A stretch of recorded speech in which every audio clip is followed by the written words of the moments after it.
Hello students, welcome back. This is my 16th class on the topic some basic principles and techniques.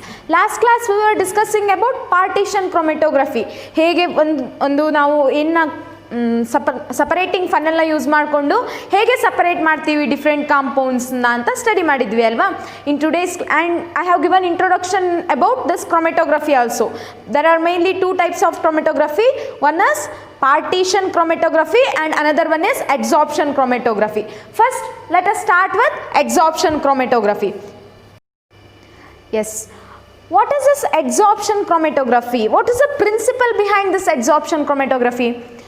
ಏನು ಮಾಡ್ತೀರಾ ಇಲ್ಲಿ ನೀವು, one will be mobile phase. In every chromatographic techniques ಎರಡು ನಮಗೆ important components ಬರುತ್ತೆ.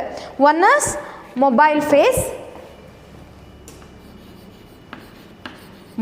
Face and another one is stationary phase. ಹೇಳಿದ್ವಿ ಅಲ್ವಾ last ಕ್ಲಾಸಲ್ಲಿ, stationary face.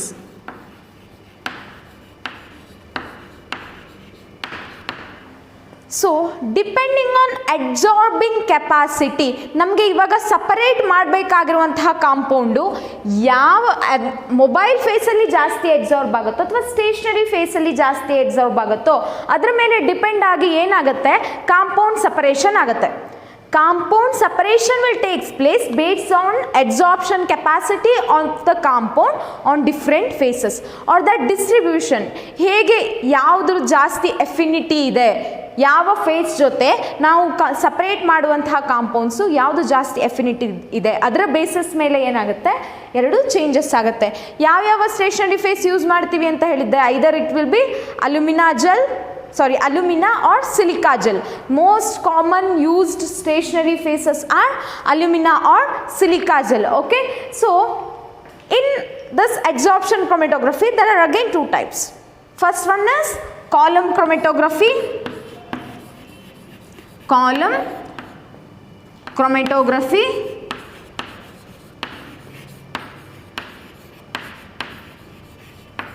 And second one is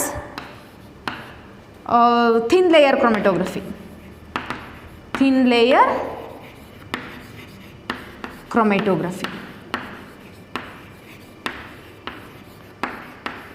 Column chromatography and thin layer chromatography. Name alla ide column. That means you are going to separate the compound in a column. Column use ಮಾಡಿ ಏನು ಮಾಡ್ತೀವಿ, ಕಾಂಪೌಂಡ್ನ separate ಮಾಡ್ತೀವಿ. This is one of the very important and common techniques used for separation of compounds nowadays. I have told you while explaining chromatography. Chromatography is one of the important technique. Among them, to separate the compounds, this column chromatography plays a very important role. ಇವಾಗ thin layer ಕ್ರೊಮೆಟೋಗ್ರಫಿಲೆಲ್ಲ ಏನು, ನೀವು ತುಂಬ ಕಾಂಪೌಂಡ್ಸ್ನೆಲ್ಲ ತುಂಬ separate, ಜಾಸ್ತಿ compounds ಇದ್ದರೆ separate ಮಾಡೋಕ್ಕಾಗಲ್ಲ. Because you are going to perform this thin layer chromatography in a thin layer. ಒಂದು sheet ಥರ ಇರುತ್ತೆ ನಿಮಗೆ, ಅಲ್ಯೂಮಿನಾ ಶೀಟ್ ಫಾಯಿಲ್ ಥರ ಬರುತ್ತೆ.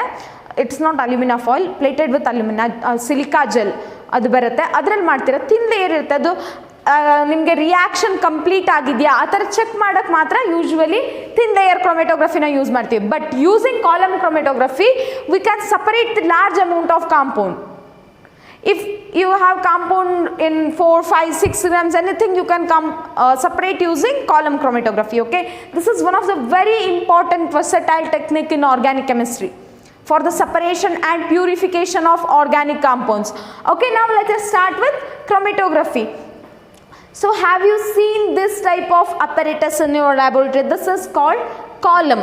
It looks like your burette. ನಿಮಗೆ ಲ್ಯಾಬೋರೇಟರೀಸ್ ಅಲ್ಲಿ ಯೂಸ್ ಮಾಡ್ತೀರಾ ಟೈಟ್ರೇಷನ್ ಮಾಡೋಕ್ಕೆ, ಬ್ಯೂರೇಟ್ ಅಂತ, ಅದ್ರ ಥರನೇ ಇರುತ್ತೆ ಕಾಲಮ್. ಓಕೆ, ಸೊ ಏನು ಮಾಡ್ತೀರಾ, in this column you are going to fill this column first with adsorbent. Adsorbent is nothing but your stationary phase. Stationary phase is nothing but your adsorbent. Okay, so ಹೇಗೆ fill ಮಾಡ್ತೀರಾ, most of the cases ನೀವು silica ಜೆಲ್ನ use ಮಾಡ್ತೀರಾ. Silica ಜೆಲ್ನ ಹೇಗೆ fill ಮಾಡೋದು, silica gel ತಗೊಂಡು it is like sand, okay, powdered crystals. So you will mix it with small quantity of solvent. ಅದನ್ನ ಸ್ಮಾಲ್ ಕ್ವಾಂಟಿಟಿ ಆಫ್ ಸಾಲ್ವೆಂಟಲ್ಲಿ ತೊಗೊಂಡು ನೆಕ್ಸ್ಟ್ ನಿಮಗೆ ಕಾಲಮ್ ತೊಗೊಂಡು ಅದರೊಳಗಡೆ ಫಿಲ್ ಮಾಡ್ತೀರಾ. No bubble should come inside. while packing. Before filling that, you will put a cotton plug here, glass cotton, so that it should not get inside. It consists of a small particle like structure. ತುಂಬ ಚಿಕ್ಕ silica gel example ತೊಗೊಂಡ್ರೆ ಚಿಕ್ಕ particles ಥರ ಇರುತ್ತೆ, ಅದು ನಿಮಗೆ ಕೆಳಗಡೆ ಬರಬಾರ್ದಲ್ವಾ, ಅದಕ್ಕೆ ಏನು ಮಾಡ್ತೀರಾ, ಇಲ್ಲಿ ಒಂದು ಕಾಟನ್ ಬೌಲ್ನ ಇಟ್ಟಿರ್ತೀರಾ. ಓಕೆ, ಸೊ ನೆಕ್ಸ್ಟ್ ಇಲ್ಲಿ ಏನು ಮಾಡ್ತೀರಾ, you are going to fill this with stationary phase. Here we are taking silica gel as stationary phase. We mix silica gel with appropriate solvent, ಯಾವುದೋ ಒಂದು ಸಾಲ್ವೆಂಟ್ ಜೊತೆ ಮಿಕ್ಸ್ ಮಾಡಿ ಅದನ್ನು ಕ್ಲೀನಾಗಿ ಫಿಲ್ ಮಾಡ್ತೀವಿ. ಇದರಲ್ಲಿ ನೋ ಏರ್ ಬಬಲ್ಸ್ ಅಥವಾ cracks ಎಲ್ಲ ಬರಬಾರ್ದು. ಫಿಲ್ ಮಾಡಬೇಕಾದ್ರೆ ಇಲ್ಲಿ ಬಬಲ್ಸ್ ಬರೋದು, ಮಧ್ಯ ಕ್ರ್ಯಾಕ್ಸ್ ಬರೋದು ಎಲ್ಲ ಬರೋದು. ಓಕೆನಾ, ಏನು ಮಾಡ್ತೀವಿ, ದಿಸ್ ಇಸ್ ಕಾಲ್ಡ್ ಕಾಲಮ್ ಒಳಗಡೆ ಏನು ಮಾಡ್ತಾ ಬರ್ತೀವಿ, ಫಿಲ್ ಮಾಡ್ತೀವಿ ಸ್ಟೇಷನರಿ ಫೇಸ್ನ. Once the stationary phase is filled, we put a mixture of compound which is to be separated. ನಮಗೆ ಇವಾಗ ಒಂದು ಕಾಂಪೌಂಡ್ ಬೇಕು, ಅದನ್ನ ಸಪರೇಟ್ ಮಾಡಬೇಕಲ್ವಾ, ಆ ಸಪರೇಟ್ ಮಾಡೋ ಕಾಂಪೌಂಡ್ನ ಏನು ಮಾಡ್ತೀವಿ, ಇಲ್ಲಿ ಮಿಕ್ಸ್ ಮಾಡ್ತೀವಿ. If it is in solid form, it should be powdered, ಕ್ಲೀನಾಗಿ ಪೌಡರ್ಡ್ ಫಾರ್ಮಲ್ಲಿ ಇರಬೇಕು ಅದು. Okay, so it will be kept here over this stationary phase, and above that a layer of solvent is kept. If it is a solid, we are going to place cotton over this also. ಏನಕ್ಕೆ ಅಂದರೆ disturb ಆಗಬಾರ್ದು, ನಾವು ಮೇಲ್ಗಡೆಯಿಂದ solute ಹಾಕ್ತೀವಿ, solute ಹಾಕಿದಾಗ layer disturb ಆಗಬಾರ್ದು ಅಂತ ಇಲ್ಲೂ ಏನು ಮಾಡ್ತೀವಿ, ಕಾಟನ್ ಪ್ಲಗ್ನ ಯೂಸ್ ಮಾಡ್ತೀವಿ. Okay, so once this is placed, we are going to place the solvent over this mixture of compounds. This column consists of a stopper at the bottom. Once you turn on this stopper, it will start flowing. ಏನಾಗುತ್ತೆ, ಸಾಲ್ವೆಂಟು ಕೆಳಗಡೆ move ಆಗಕ್ಕೆ start ಆಗುತ್ತೆ. In the beginning, there will be no movement, just you have filled this, you are going to fill this with stationary phase. Stationary phase ಮೇಲ್ಗಡೆ mixture of ಕಾಂಪೌಂಡ್ನ ಇಡ್ತೀರಾ, ಅದ್ರ ಮೇಲ್ಗಡೆಯಿಂದ ಏನು ಮಾಡ್ತೀರಾ, ಸಾಲ್ವೆಂಟ್ನ add ಮಾಡ್ತೀರಾ. ಆ್ಯಡ್ ಮಾಡಿ ಸ್ವಲ್ಪ ಹೊತ್ತು ಹಾಗೆ ಬಿಡಬೇಕು ಅದನ್ನು. You should not disturb this column once it is filled. ಒಂದ್ಸಲ ಫಿಲ್ ಆದಮೇಲೆ ಅದನ್ನ ಡಿಸ್ಟರ್ಬ್ ಮಾಡೋಕ್ಕೆ ಹೋಗಬಾರ್ದು, because if you disturb that breaks will appear. ಮಧ್ಯದಲ್ಲಿ ಬ್ರೇಕ್ಸ್ ಎಲ್ಲ ಆಗುತ್ತೆ, ನಿಮಗೆ ಅವಾಗ ಸಪ್ರೇಷನ್ ನೀಟಾಗಿ ಆಗಲ್ಲ. ಓಕೆ, ಸೊ ಏನು ಮಾಡ್ತೀರಾ, ಫಸ್ಟು ಮಿಕ್ಸ್ಚರ್ ಆ್ಯಡ್ ಮಾಡಿ ಸಾಲ್ವೆಂಟ್ನ ಆ್ಯಡ್ ಮಾಡ್ತಾ ಬರ್ತೀರಾ. So when you switch on this, solvent will starts coming down. Solvents will start coming down from this column. So this solvent is called as mobile phase because it will be moving. That solvent may be a liquid or mixture of liquid depending on which compound you are separating.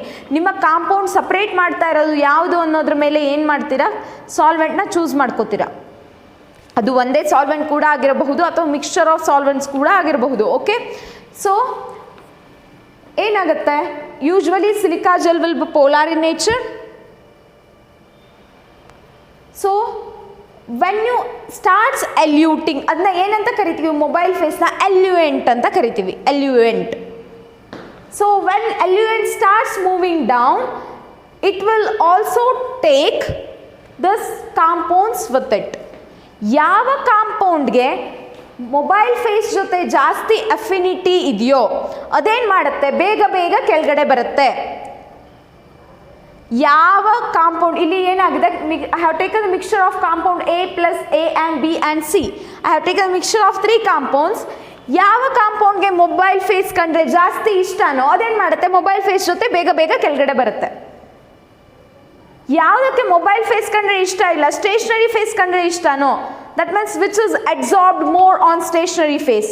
ಯಾವ compound stationary ಫೇಸಲ್ಲಿ ಜಾಸ್ತಿ absorb ಆಗಿದೆ ಅದೇನಾಗುತ್ತೆ, ನಿಧಾನಕ್ಕೆ move ಆಗುತ್ತೆ. Stationary phase ಏನು ಹೇಳುತ್ತೆ, ನಾನು ಬಿಟ್ಟು ಕಳಿಸಲ್ಲ ಅದನ್ನು, ನಂಗೆ ಬೇಕು ಅದು. ಕಾಂಪೌಂಡ್ಗೂ ಏನು, ನನಗೆ ಸ್ಟೇಷನರಿ ಫೇಸ್ ಕಂಡ್ರೆ ಇಷ್ಟ, ಸೊ ನಾನೇನು ಮಾಡ್ತೀನಿ, ಸ್ಟೇಷನರಿ ಫೇಸ್ ಜೊತೆಗೇನೆ ಇರ್ತೀನಿ ಅಂತ ನಿಧಾನಕ್ಕೆ ಬರುತ್ತೆ. But the compound that is less absorbed on stationary phase, ಯಾವ ಕಾಂಪೌಂಡ್ ಜಾಸ್ತಿ ಅಬ್ಸಾರ್ಬ್ ಆಗಿರಲ್ವೋ ಸ್ಟೇಷನರಿ ಫೇಸ್ ಮೇಲೆ, ಅದೇನಾಗುತ್ತೆ, ಮೊಬೈಲ್ ಫೇಸ್ ಜೊತೆ ಬೇಗ ಕೆಳಗಡೆ ಬರುತ್ತೆ. layers will start, compounds will start forming different layers. First ಏನಾಗುತ್ತೆ, here compound A is more adsorbed on stationary phase, so it will start separating out. ಅದೇನು ಮಾಡುತ್ತೆ, ಕಾಂಪೌಂಡ್ ಇಂದ, ದಟ್ ಮೀನ್ಸ್ ಕಾಲಮ್ ಇಂದ first separate ಆಗುತ್ತೆ. It will, here I have indicated this using different colored bands. ನಿಮಗೆ ಯಾವಾಗಲೂ coloured ಕಾಂಪೌಂಡೇ ಸಿಗಬೇಕು ಅಂತ ಇಲ್ಲ. You may also get colorless compound. How will you detect the presence of color or this colorless compounds here? I'll explain that. First see here, this A has more affinity or it is more adsorbed on stationary phase, so it moves slowly on stationary phase. But B and C has more affinity, or they are less adsorbed on stationary phase, though, so they will start moving down quickly. You should not let this solvent to dry.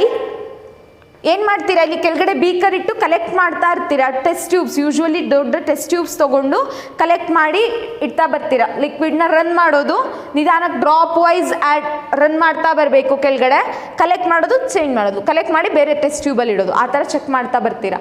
First ಏನಾಗುತ್ತೆ, B ಮತ್ತು C separate ಆಗುತ್ತೆ. A is more absorbed on stationary face, it comes slowly. Next, come in B and C, B is more adsorbed. Absorption capacity of B is more, or it has more affinity for stationary phase. So ಅದೇನು ಮಾಡುತ್ತೆ, ನಿಧಾನಕ್ಕೆ ಬರುತ್ತೆ. The C has very less affinity for stationary phase. It will come along with mobile phase easily. ಅದೇನಾಗುತ್ತೆ, ಈಸಿಯಾಗಿ mobile face ಜೊತೆ ಕೆಳಗಡೆ ಬರುತ್ತೆ. ಕೆಳಗಡೆ ಬಂದಾಗ ಏನು ಸಿಗುತ್ತೆ, ಫಸ್ಟ್ ನನಗೆ ಬೀಕರಲ್ಲಿ ಅಥವಾ ಟೆಸ್ಟ್ ಟ್ಯೂಬಲ್ಲಿ I will get the compound C. Compound C ಇದು ಏನು ಸಿಗುತ್ತೆ, ಫಸ್ಟು ಸಪರೇಟ್ ಆಗಿ ಸಿಗುತ್ತೆ ನನಗೆ. Because it has less absorption on stationary phase, or it has less affinity for stationary phase, it will come along with mobile phase. ಎಲ್ಯೂಯೆಂಟ್ ಜೊತೆಗೇನೆ ಏನಾಗುತ್ತೆ, ಕೆಳಗಡೆ ಬೇಗ ಬಂದ್ಬಿಡುತ್ತೆ. ಅದಕ್ಕೆ ಮೊಬೈಲ್ ಫೇಸ್ ಕಂಡ್ರೆ ತುಂಬ ಇಷ್ಟ ಸಿಗೆ. ಸೊ ಅದೇನು ಮಾಡುತ್ತೆ, ನಾನು ಮೊಬೈಲ್ ಫೇಸ್ ಜೊತೆಗೇ ಬರ್ತೀನಿ ಅಂತ ಕೆಳಗಡೆ ಮೊಬೈಲ್ ಫೇಸ್ ಜೊತೆಗೆ ಬಂದ್ಬಿಡುತ್ತೆ. So I will get the compound C first. Once the compound C, all the compounds C comes down, then B will starts coming out. ಈ ಬ್ಯಾಂಡ್ ಇದೇ ಥರ ಕೆಳಗಡೆ ಮೂವ್ ಆಗ್ತಾ ಬರುತ್ತೆ. ನಾನು ಇಲ್ಲಿ ಮೇಲ್ಗಡೆಯಿಂದ ಸಾಲ್ವೆಂಟ್ ಆ್ಯಡ್ ಮಾಡ್ತಾ ಇರ್ತೀನಿ, ಕೆಳಗಡೆಯಿಂದ ಸಾಲ್ವೆಂಟ್ನ ತೆಗಿತಾ ಇರ್ತೀನಿ. ಸಾಲ್ವೆಂಟ್ ರನ್ ಆಗ್ತಾ ಇರುತ್ತೆ ಕಂಟಿನ್ಯೂಸ್ ಆಗಿ, ತುಂಬ ಜೋರಾಗಿ ರನ್ ಮಾಡಬಾರ್ದು. It should come out drop by drop. Dropwise ಏನಾಗ್ತಾ ಬರಬೇಕು, ಕೆಳಗಡೆ ಎಲ್ಯೂಟ್ ಆಗ್ತಾ ಬರಬೇಕು. So you will get the compound C first, ಅದನ್ನ ಸಪ್ರೇಟ್ ಆಗಿ ಎತ್ತಿಡ್ತೀರಾ.